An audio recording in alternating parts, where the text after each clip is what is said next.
Welcome to way to competitive channel. সমুদ্র সাথী প্রকল্পে ৫,০০০ টাকা দিচ্ছে পশ্চিমবঙ্গ সরকার। এই প্রকল্পে কিভাবে আবেদন করবেন চলুন দেখে নেওয়া যাক। তার আগে অতি অবশ্যই আমাদের এই চ্যানেলটিকে সাবস্ক্রাইব করবেন, শেয়ার করবেন, যাতে সবার কাছে পৌঁছে যায় এই প্রকল্পের খুঁটিনাটি বিভিন্ন তথ্য। তাহলে আজকে কি বলছে? সমুদ্র সাথী প্রকল্পে ৫,০০০ টাকা দিচ্ছে কে? না, মমতা বন্দ্যোপাধ্যায়ের পশ্চিমবঙ্গ সরকার। এই প্রকল্পে কিভাবে আবেদন করবেন তা কি আপনারা জানেন? চলুন দেখে নিই আজকের এই ভিডিওতে। তার আগে অতি অবশ্যই চ্যানেলটিকে কিন্তু সাবস্ক্রাইব করবেন। এবার সমুদ্র সাথী প্রকল্পে ৫,০০০ টাকা দেওয়ার ঘোষণা করল পশ্চিমবঙ্গ সরকার।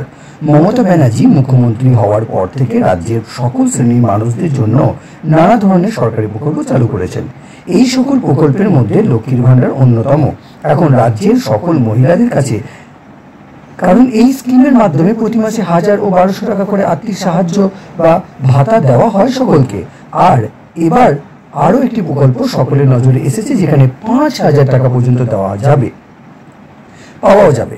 পশ্চিমবঙ্গ সরকারের সমুদ্র সাথী প্রকল্প, লক্ষ্মীর ভাণ্ডার প্রকল্পে যেমন শুধুমাত্র মহিলারা আর্থিক অনুদান পেয়ে থাকেন, কিন্তু এই প্রকল্পে এবার কারা পাবেন? না, পুরুষেরাও আর্থিক সাহায্য পাবেন। রাজ্য সরকারের এই প্রকল্পের নামই হচ্ছে সমুদ্র সাথী প্রকল্প। এই প্রকল্পে কত টাকা দেওয়া হবে? না, এই প্রকল্পে দেওয়া হবে সরকারের তরফ থেকে ৫,০০০ টাকা। হ্যাঁ, সত্যি করে ৫,০০০ টাকা দেওয়া হবে। মৎস্যজীবীদের জন্য সরকারি প্রকল্প। শীতের আবহাওয়া কেটে গিয়ে এবার ধীরে ধীরে গরম পড়তে শুরু করেছে এবং আর কিছুদিনের মধ্যেই শুরু হয়ে যাবে বর্ষাকাল। আর বর্ষার মৌসুমে মূলত মৎস্যজীবীদের মাছ ধরা থেকে বিরত থাকতে বলা হয়ে থাকে, কিন্তু এই সময় তাদের চলবে কি করে? তাই এনাদের কথা মাথায় রেখে মুখ্যমন্ত্রীর তরফে সমুদ্র সাথী প্রকল্প নিয়ে আসা হয়েছে। এই প্রকল্পে কি কি সুবিধা পাবেন, কারা আবেদন করবেন, কিভাবে টাকা পাবেন, আবেদনের জন্য কি কি নথি লাগবে, বিস্তারিত জেনে নিই চলুন। বর্ষার সময়ে ২ মাস মাছ ধরার সঙ্গে যুক্ত সকল মৎস্যজীবীদের ৫,০০০ টাকা ভাতা দেওয়ার ঘোষণা করা হয়েছে সরকারের তরফে। আর এই কারণের জন্য বিগত বছরে রাজ্য বাজেট পেশ করার সময় ঘোষণা করেছিলেন চন্দ্রিমা ভট্টাচার্য।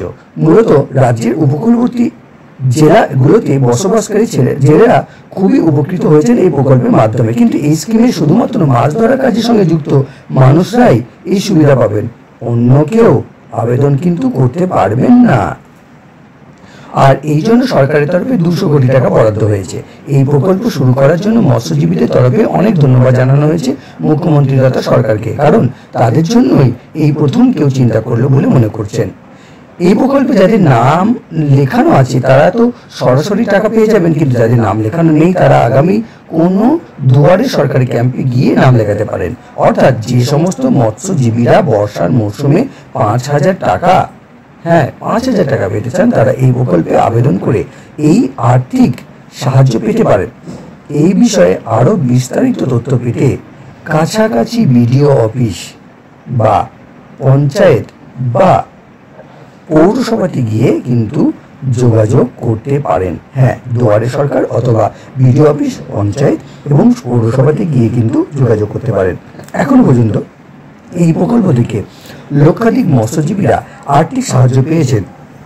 আর এবারে নতুন অনেক মানুষকে এই প্রকল্পের মাধ্যমে সুবিধা দেওয়ার কথা চিন্তা করা হবে বলে কিন্তু মনে করা হচ্ছে। এছাড়া আরও সরকারি প্রকল্পের তথ্য পেতে গেলে কি করতে হবে? না, আমাদের চ্যানেলটিকে কিন্তু সাবস্ক্রাইব করে রাখতে হবে। ৫,০০০ টাকা যারা আবেদন করতে এখনো পারেননি, তারা দুয়ারে সরকারের ক্যাম্প হয়ে গেছে, আবার যখন দুয়ারে সরকার ক্যাম্প হবে সেখানে গিয়েও আবেদন করতে পারেন। আবার আপনারা যারা দুয়ারে সরকারের মিস করে গেছেন তারা অতি অবশ্যই কোথায় যাবেন? না, পঞ্চায়েত বা পৌরসভাতে। ধন্যবাদ।